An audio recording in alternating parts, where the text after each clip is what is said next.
The day my brother changed the locks on my own front door, I was standing in the driveway in scrubs, still smelling like the hospital where I'd just pulled a 12-hour shift. My key went in halfway and stopped. I tried again. Nothing. I looked up at the house. My house, the one my dad left to me, and saw the curtain in the front window move. My brother was home. He just wasn't letting me in. I want to back up because if I start here, you'll think this is a story about a lock. It's not. It's about what happens when the people who are supposed to love you decide that love is conditional on what you can give them, and what happens when you finally stop giving. My name is June. I'm 31 years old. I'm a registered nurse, and for the better part of 2 years, I let my older brother walk all over me because I thought that's what family did. You absorb the hurt and you call it loyalty. My dad died 26 months ago. Pancreatic cancer. It moved fast. Diagnosis to funeral in 4 months. He was 62, still sharp, still funny right up until the last few weeks. He called me his steady one. Said it at Thanksgiving the year before he got sick. Said it again in the hospital. Said it when he squeezed my hand the morning he signed the updated will. I didn't know about the updated bill until after he was gone. His attorney called me 2 weeks after the funeral and explained that my dad had changed the document 8 months before his death. The house, a 3-bedroom craftsman in Raleigh he'd owned for 20 years, would go to me. Not split, not shared, mine. His reasoning, the attorney told me, was simple. My brother Shane had already received a substantial amount of money from our dad over the years, loans that were never repaid, a business my dad funded that collapsed, a car, a security deposit, a bail bond, ones that none of us talk about at Christmas. My dad had quietly kept records. By the time he updated the will, Shane had already received what would have been his share, and then some. So the house went to me. I found out the same day Shane did. He didn't speak to me for 3 weeks after that. When he finally called, he was calm in the way people are when they've been rehearsing. He said he wasn't angry at me, he understood Dad's decision, he just needed some time. I believed him. That was my first mistake. My second mistake was saying yes when he asked if he could stay with me for just a few months while he got back on his feet. He'd lost his apartment lease, he said. Things had gotten complicated with his girlfriend. He just needed a landing pad, and where else would he go but family? I said yes because he was my brother, and because my dad had just died, and the house felt enormous and quiet in a way I hadn't expected.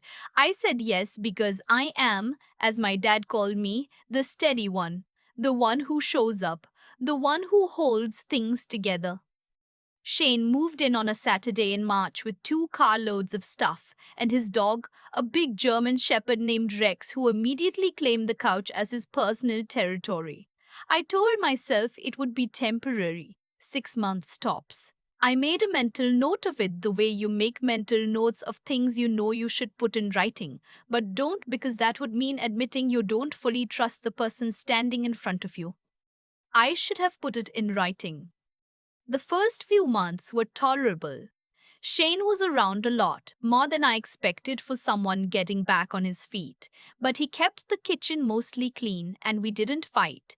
He said he was applying for jobs. I didn't ask too many questions. I was working nights twice a week and I was tired in the specific way that floor nurses are tired, the kind of tired that gets into your joints. By August, he had not, as far as I could tell, found a job. He had, however, found a routine: wake up late, watch television, take Rex to the park, disappear in the evenings to places he didn't explain. When I asked about job applications, he'd give me a vague answer about a few things in the pipeline and change the subject. I let it go more times than I should have. In September, his girlfriend moved in. Her name was Patrice. I did not say she could move in. I came home from a night shift to find her sitting at my kitchen table eating cereal, wearing one of my cardigan sweaters, and watching YouTube on my laptop like it was the most natural thing in the world. Shane told me it was temporary. Just a few weeks, she needed a place. I said we needed to talk about this. He said, It's fine, June, relax, and walked away. I want you to understand something about that moment when someone who is living in your house, rent free, eating your food, tells you to relax about a decision you didn't make. There's a particular kind of powerlessness that comes with it. You know something is wrong, but you're tired, and they're your family, and you don't want to be the person who makes things ugly. So you stand in your own kitchen and you say nothing, and then you feel sick about saying nothing, and then you go to sleep because you have to be back at the hospital in 7 hours. October is when things got worse. I started noticing small amounts missing from my checking account. Not dramatic, 20 here, 40 there, but consistent. I thought at first I was miscounting. Then I thought maybe my card had been skimmed somewhere. I called my bank and they walked me through the recent transactions. There was a charge at a gas station I'd never been to, in a part of town I had no reason to visit. Then another one. I cancelled the card and ordered a new one. 3 weeks later, I found my new card missing from my wallet. I kept my wallet in my work bag, which I kept in my bedroom, which I kept locked after the second month Shane was there, because I'm a nurse and I had medication samples and I know how people can be. The lock on my bedroom door was a simple privacy lock, the kind you can pop with a coin. Apparently, at some point, someone had figured that out.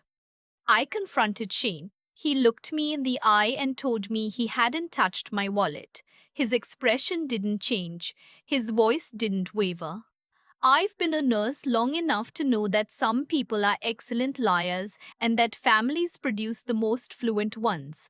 I didn't know what to do with that, so I went to the bank, had the card locked immediately, and started keeping my wallet at the hospital in my employee locker. In November, I got a letter from a collections agency, $4,300 on a credit card I had never opened. It was in my name, my social security number, my date of birth. The billing address was my house. The card had been opened 11 months earlier, before Shane had even moved in, and run up steadily over the course of the year. Electronics, clothing, a weekend hotel stay in Charlotte. The minimum payments had been made for a while, just enough to keep it quiet, and then they'd stopped. I sat at my kitchen table and looked at that letter for a long time. Then I called my friend Diane. We went to nursing school together. She's the most practical person I know, and I read it to her out loud. She was quiet for a moment and then she said, very calmly, June, do you hear what you're reading? I heard it. I just didn't want to hear it.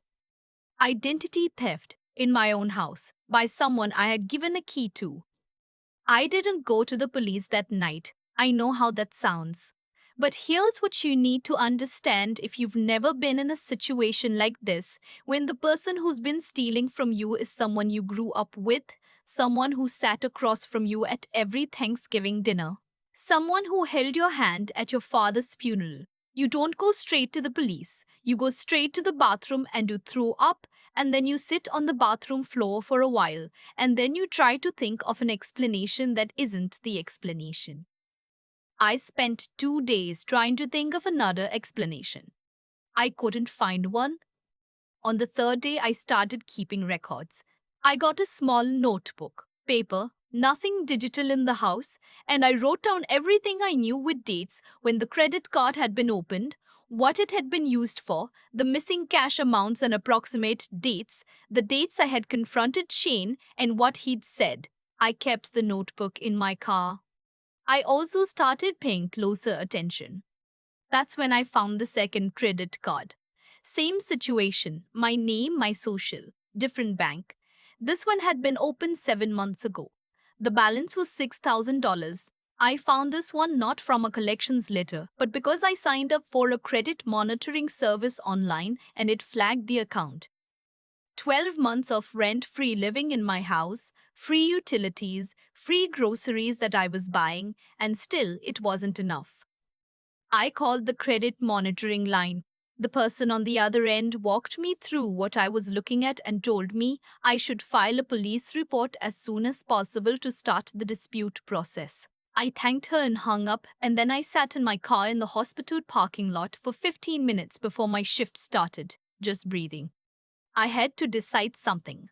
Was I going to handle this like family, which meant quiet conversations and tearful promises and probably getting stolen from again? Or was I going to handle this like someone who owned their house and had earned everything in it by working overnight shifts and staying steady? My dad called me the steady one. I think what he meant was that when everything around me falls apart, I don't. I called the police non emergency line that evening. An officer came to the house while Shane and Patrice were out. I had timed it deliberately, and I showed him the documents I'd compiled: the credit card statements, the collections letter, my banking records with the fraudulent charges highlighted, the credit monitoring report. He took photos of everything and told me that this was enough to open a fraud investigation.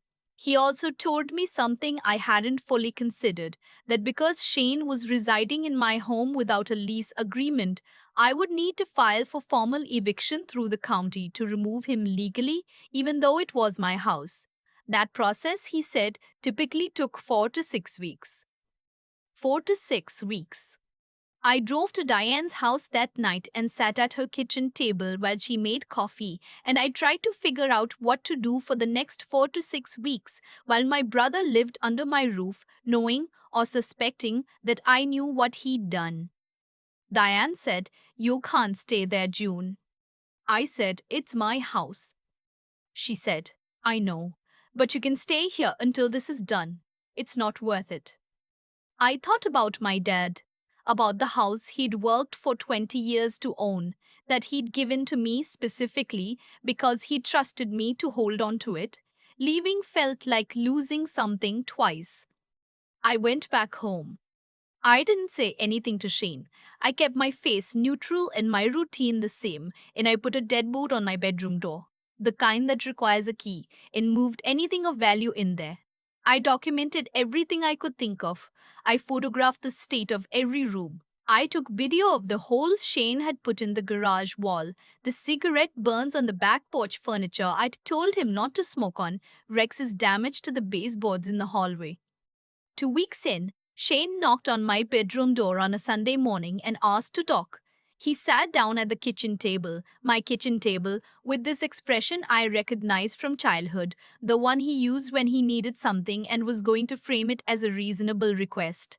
He said he knew things had been tense. He said he was close to getting a job offer and he just needed a little more time. He said he could start paying rent, something small, and that would help, right?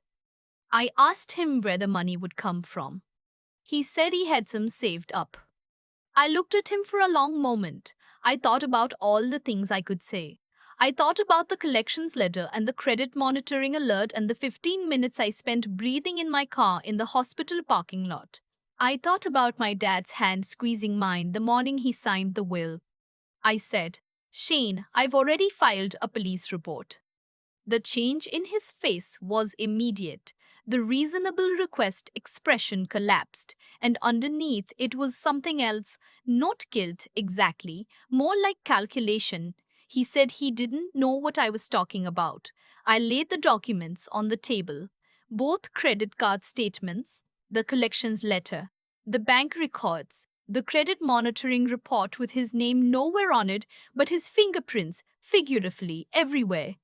He stood up. He said I was tearing the family apart. He said our dad would be ashamed of me. He said Patrice had nothing to do with this, as if I had accused Patrice, and the specificity of that told me she probably had something to do with this.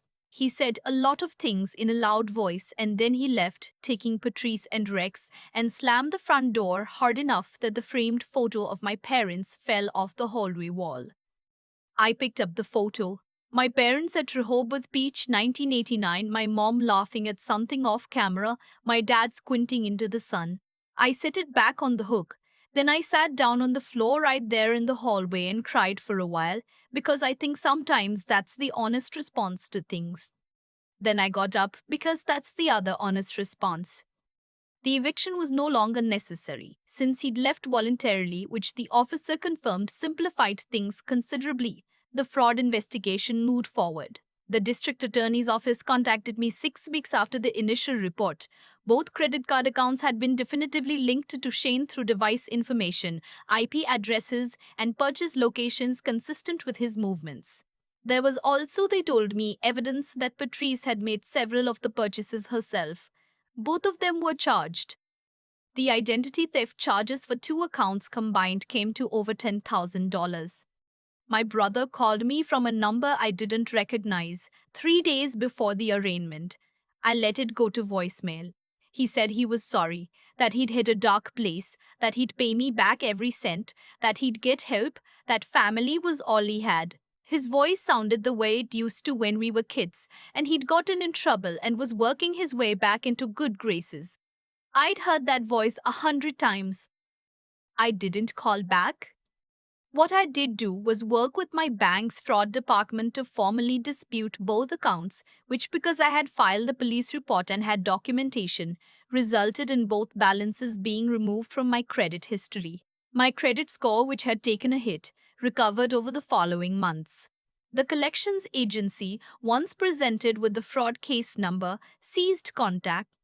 Shane pled guilty to one count of identity theft to avoid trial. He received 2 years of supervised probation and was ordered to pay restitution. I was told by the victim's advocate at the DA's office that I should not hold my breath about seeing that money. I wasn't holding my breath. The thing no one tells you about being defrauded by a family member is how long the ordinary grief of it lasts. The money part you can fix. The credit you can rebuild. What you can't rebuild is the memory of eating dinner across from someone who was stealing from you the whole time and smiling at you and calling you sis.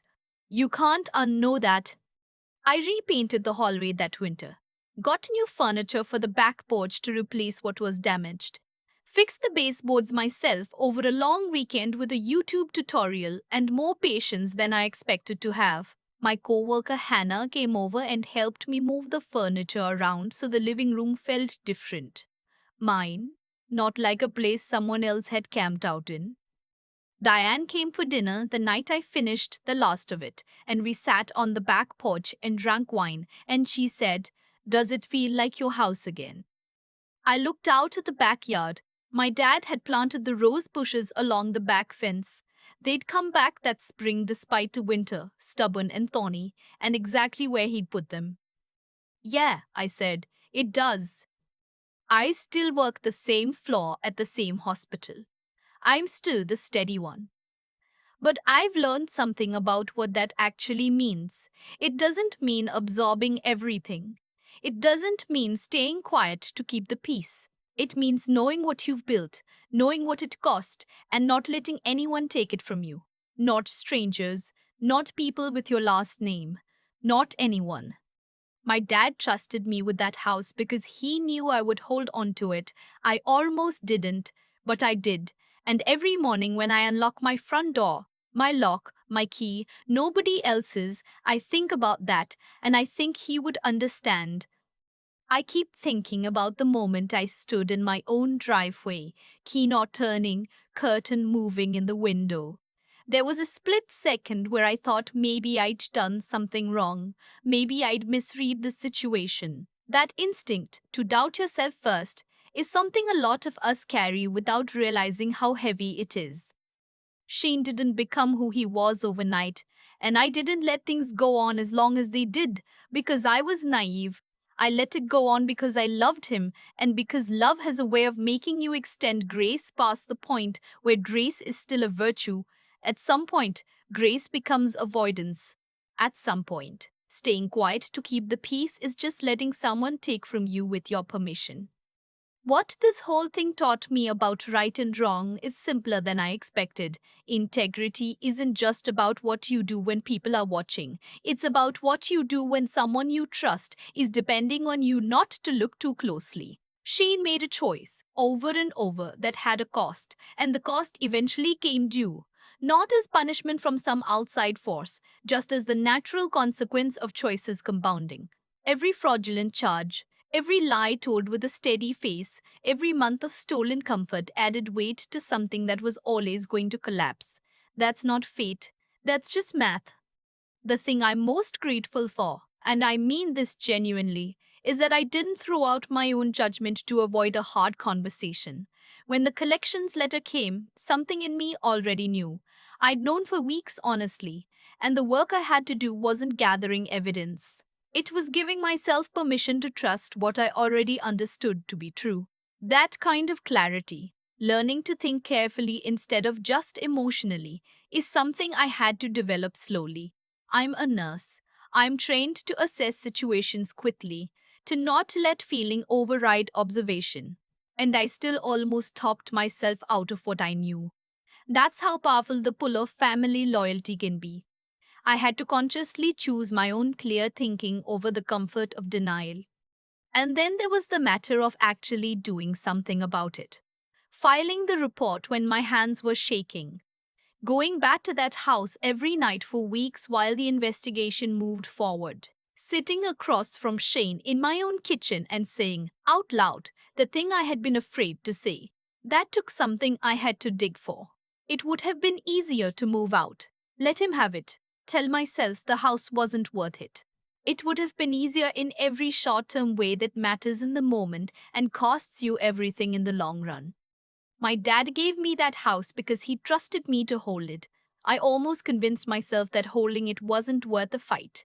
But the same quality that made me the steady one at work, the one who stays calm when monitors are alarming and families are panicking, is the same quality that walked me back into that house each night and kept the notebook in the car and made the call. I am not a different person because of what Shane did. I'm just a clearer one. I know now, with more certainty than I did before, what I'm made of, and I know that what I'm made of is enough. The rose bushes my dad planted are still there, stubborn and tawny, and exactly where he left them. I think that's the only metaphor this story needs.